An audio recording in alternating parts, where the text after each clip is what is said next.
አሁን ብዙ ሰው በተደጋጋሚ በጎ ነገሮች ሲነገሩት አሁን ወደ ስጋ ወደሙ ቁረብ ምናምን ሲሉት የተዛባ አረዳድ ያለው ሰው አለ። የዘላለም ሕይወትን ትወርሳለህ ነው። ይህ አምላካዊ ቃል ነው፣ የተናገረው ባለቤቱ ነው። ግን የተዛባ አረዳድ ያለው ሰው ቀጥተኛውን መንገድ ከመረዳት ይልቅ ባልሆነው መንገዱ ይረዳዋል። እና ነግደህ አትርፍ ብሎ ነው የሰጠው እንጂ ባታተርፍ ነግሬሃለሁ የሚል እኮ አልተናገረም፣ አልወጣውም። የተዛባ አመለካከት አሁን አብዛኛው ቤተክርስቲያንን በተዛባ መልኩ የሚረዳት ሰው አለ። ጥበብ ያለው ሰው ግን በትክክለኛው መንገድ ቤተክርስቲያን መረዳት ነው። ሁለተኛው ያ ሰው እንዳያተርፍ ያደረገው በራስ መተማመን ይጎለዋል። ቢሉኝስ፣ እንዲህ በሆንስ፣ እንዲህ ባደርግስ እየተጠራጠሩ ንግድ የለም፣ አትራፊም አይሆን። ወደ ስራ የሚገባ ሰው ያተረፉትን ሰዎችም ጠባይ እናያቸዋለን። የኔታም በደንብ ስለገለጹት አሁን ሌላ ርዕስ አንስቶ ሰፊ ጊዜ እንዳንቆይ ስለፈለኩ ነው። በዚያውም ላይ በጎ መጽሐፍ በጀመረው መጨረስ ልማድ ነው ይላሉ አባቶቻችን። እና ከዚህ አንጻር የመጀመሪያው የተዛባ አረዳድ፣ ለሃይማኖታችሁ ለመንፈሳዊ ነገር የተዛባ አረዳድ አይኖራችሁ። እግዚአብሔርን በፍቅር ነው መቅረብ እንጂ ፈሪሃ እግዚአብሔርና ፍቅረ እግዚአብሔርን ለዩ። አንዳንዶች ፈሪሃ እግዚአብሔር ብቻ በውስጣቸው ይመላለስና ይህን ባደርግ ይቀስፈኛል፣ ይህን ባደርግ ልክ ልጅ አባቱን በመፍራት ብቻ አይደለም ሊያውቀው የሚገባ በፍቅርም ሊቀርበው ይገባል። ያደርግልኛል፣ ይመክረኛል፣ በጎ ነገር ለኔ ያደርጋል የሚለውን መያዝ መገንዘብ መረዳት አለበት። ፍቅሩን ረስተው ፍርዱን ብቻ የሚይዙ አሉ። ይህ ደግሞ ፍርዱ ሳይፈርድብኝ ልመለስ ወደ ማለት ካልመጣ አስቸጋሪ ስለሚሆን ካልዘራበት የሚሰበስብ እንዲህ ብሎ ተረዳው። እንደዚያ ግን አይደለም እኮ መክሊቱን የሰጠው እኮ እንደዚያ የሚያደርግ አይደለም። አንደኛው የተዛባ ነው። ሁለተኛው በራስ መተማመን ይሉኝታ የበዛበት ክርስቲያን። አሁን አብዛኞቻችሁ ይሉኝታ ይዟችሁ ቁጭ ያላችሁ በጣም ይሉኝታ እንደው በቃ ብድግ እየሰድ እንደው ምን ይሉኛል እየተናገሩ። በእርግጥ ነው እኛ መመጠን መመዘን መቻል አለብን። ሶስተኛው የተሰጠውን መክሊት ንቆና በቅሬታ የያዘ ነው። ይሄ ያላተረፈው ሰው ንቆታል። ለሌላው 2 መክሊት 5 መክሊት ሲሰጥ ለኔ 1 መክሊት የሰጠ የሚል ስሜት አለው ይሄ ሰው። ስለዚህ ሰው የተሰጠውን ትቶ የሌላውን መመልከት የለበትም። መክሊት ያልተሰጠው ሰው ስለሌለ ነግረውናል። ስልጣኑ መክሊት ነው፣ ገንዘቡ መክሊት ነው፣ እድሜ መክሊት ነው። ምን ሰራን? ምን አተረፍንበት? ማትረፍ ነው። ጥበበኛ ሰው ያለው ቅዱስ ያሬድ የሚያተርፍ ነው። መጨረሻ ግን ያባል አንዱ መክሊት በመክሊቱ ሌላ ሰው እንዲጠቀም የማይፈልግ ሰው ነው። ማትረፍ ማለት በመክሊት ሌላ ሰው ማዳን ማለት ነው። ለሌላ ሰው መትረፍ ቀብሮ ያስቀመጠው እሱ እንዳያተርፍ ሌላ ሰው እንዳይጠቀምበት ነው። ከዚህ አንጻር እኔና እናንተ አሁን እንግዲህ ዘይጸውም ወይ ጸልይ እንደሚጾም እንደሚጸልይ ሰው ጥበበኛ ሆኑ ተብለናል። አትርፈንበታል ወይስ እንዴት ነው ጾማችን? አሁን 6ኛው ሳምንት ደረስን።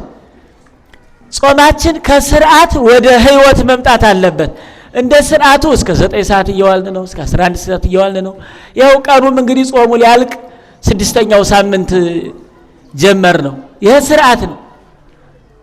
ወደ ህይወታችን እስኪንመዝነው 6 ሳምንት የጾምነውን ያክል ዝም ብለን ራሳችን መዝነው እስቲ ከስርዓት አልፈን ወደ ህይወት መተናል ወይስ ቁጥርና ቀመር ላይ ነን? ቀኑን መቁጠር ይህን ያክል ቀን ሆነ፣ ከግማሽ በላይ አስቆጠርን፣ ትንሽ ቀረው፣ ሊያልቅ ነው። እድሜያችንም እንዲሁ እያለቀ ነው። ይመጣል ያ ገንዘብ የሰጣቸው ሰው ሊቆጣጠራቸው ይመጣል።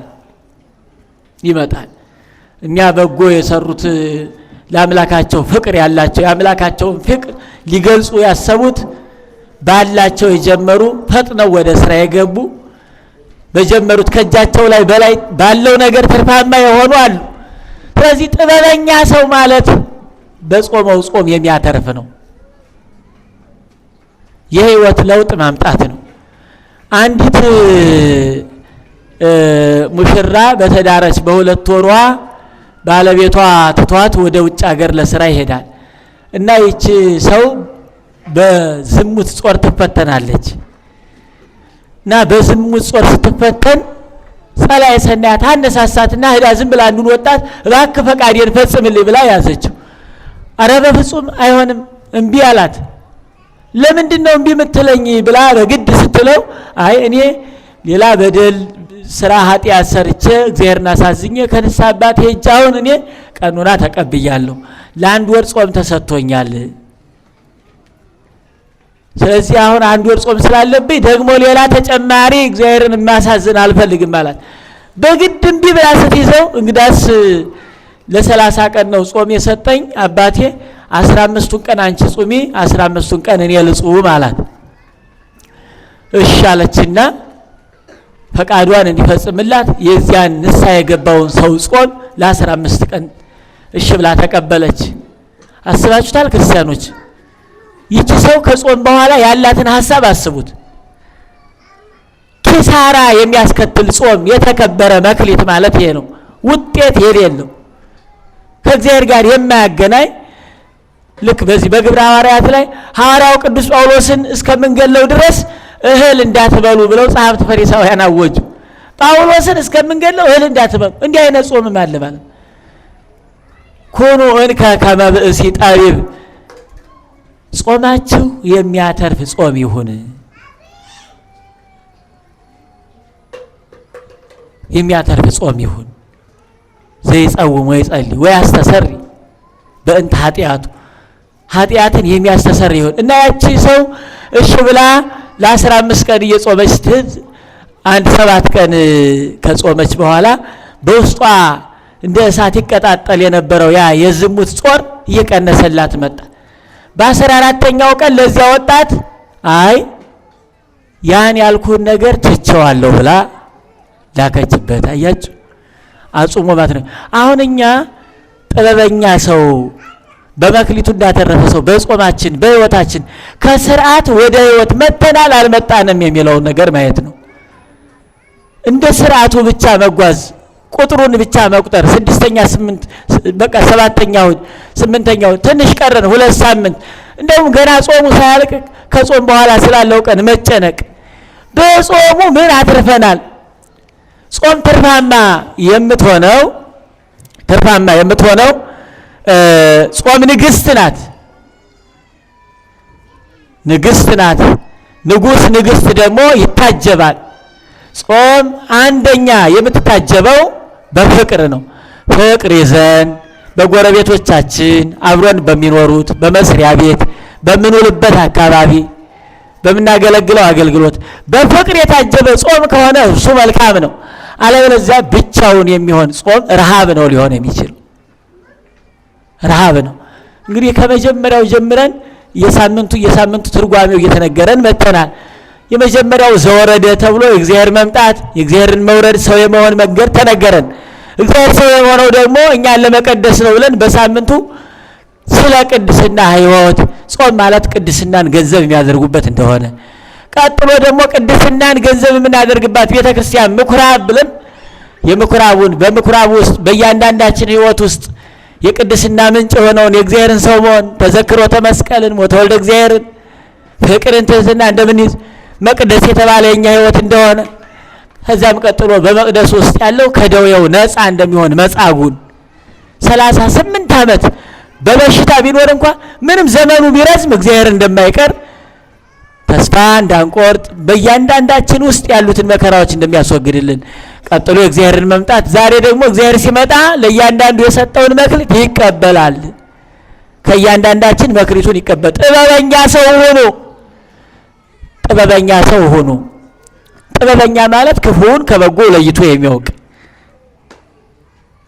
ዓለምንና መንግስተ ሰማያትን ለይቶ የሚያውቅ። እንስሳት እንኳን የሚበሉትንና የማይበሉትን በእስትንፋሳቸው ይለያሉ።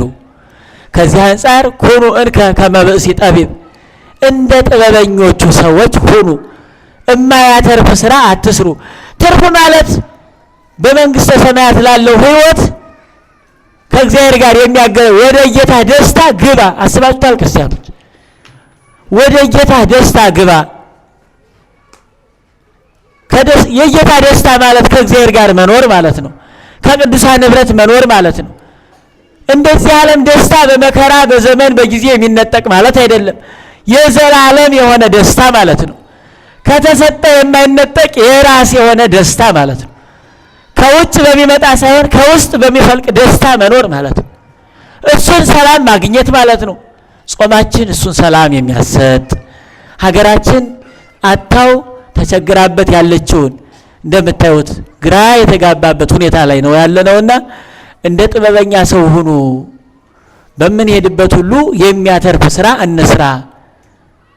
ጥበበኛ ሰው የሚያደርገውን የሚያውቅ ክፉን ከበጎ የለየ ክፉ ነገር ክፉ እንደሆነ የተረዳ ጥበበኛ ሰው ይባላልና አምላካችን እግዚአብሔር እንደ ጥበበኞቹ ነጋዴዎች በውሏችን ትርፋማ እንዳንሆን መክሊታችን የተቀበረ እንዳይሆን ለአምላካችን ለቤተ ክርስቲያናችን የተዛባ ግንዛቤ እንዳይኖረን።